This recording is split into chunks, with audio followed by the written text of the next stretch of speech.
guys, welcome back to the channel. I hope you're all having a great day wherever you are. So in today's video I'm doing my February bullet journal setup, and the theme is like very minimal.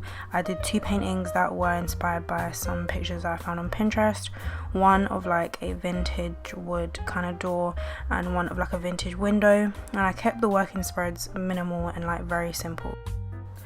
I really enjoyed filming this, which is not a surprise because whenever I do watercolor paintings I just find it so therapeutic, and as I mentioned in like many of my previous videos, that this is probably one of my favorite mediums to use when painting, and I literally think that this is because it's so easy to work with, and if you make a mistake it's so easy to like fix and cover up.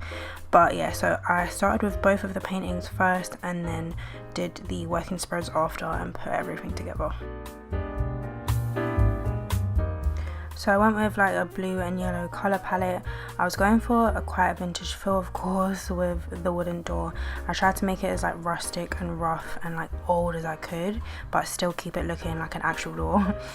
So to get my shadow colours for the door, I added grey to the blue that I made, and for my brick shadow colours I added like a dark brown to the yellow that I made.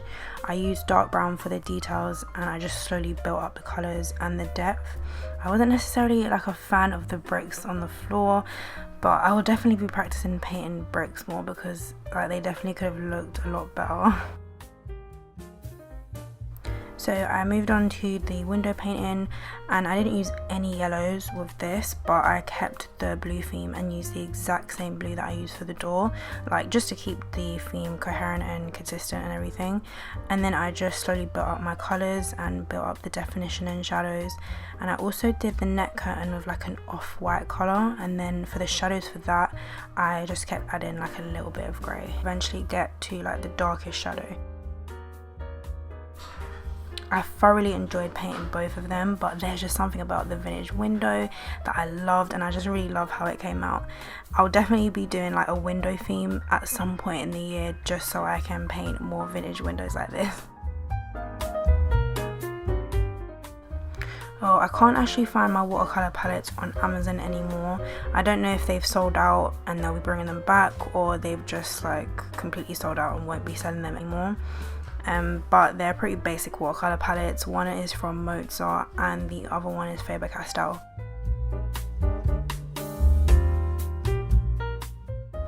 Yeah, so in this setup I am using a ruler, and I actually mentioned this in my setup for my bullet journal because I use a ruler for the first time in my bullet journal, and I really love the clean look. I don't know if it's because I'm getting older and my lines are like less steady than they used to be. I think because I've been going for quite a minimalistic look and theme, if I mess up it will be more noticeable because I just don't have much decor on the pages as I normally do, so it could be that, and it's a lot quicker as well.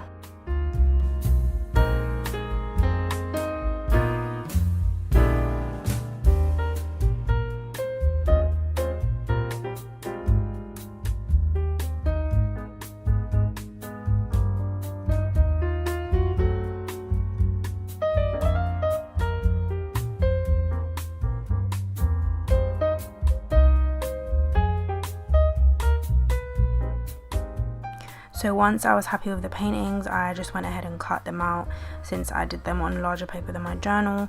I cut a little bit of the bricks off of the door painting just to make it make a bit more sense, and I think it turned out okay. Like not exactly how I would have wanted it, like I mentioned, but I was definitely happy with it.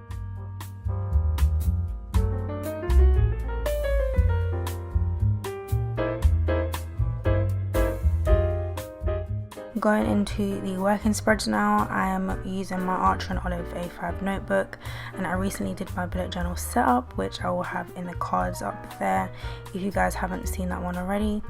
So of course I did my cover page, and for my calendar this month I did a small one just because I've noticed I don't really need a huge calendar anymore. I'm using my weekly spreads and all my other spreads more when it comes to planning, and I'm just not really adding things to it. I mainly use my calendar to refer to when I'm planning like my weeks ahead and that, but I never really write stuff in there apart from just the odd upload days or appointments and events. Oh, and I use my letter stamp set that I got from Amazon to do all the titles, and then I just did like a basic border with one of my Sakura fine liners.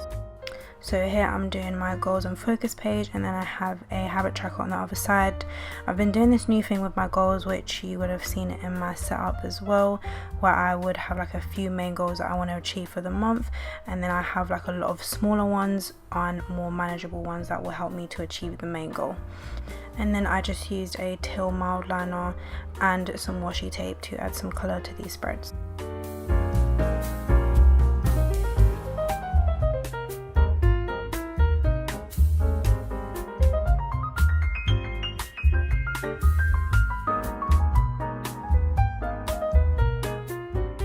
So I'm on the final spreads, and on the right side I did a to-do list for the month, and I also have like a mini future log.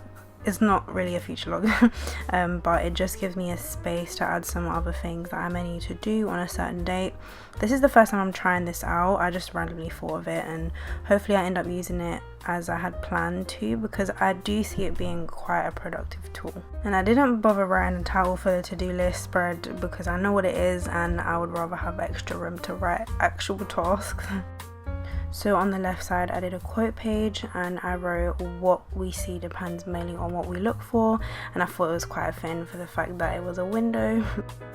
So here is the final flip through for my February plan with me. Hope you guys enjoy this video. Don't forget to like the video as it really helps out the channel, and also don't forget to subscribe and follow me on my socials for extra art content from me and painting time lapses and such. My next video will be my sticker storage. I have had quite a few questions about where I got it from and if I can show it in detail. So thank you guys again for watching, and I shall see you in my next one.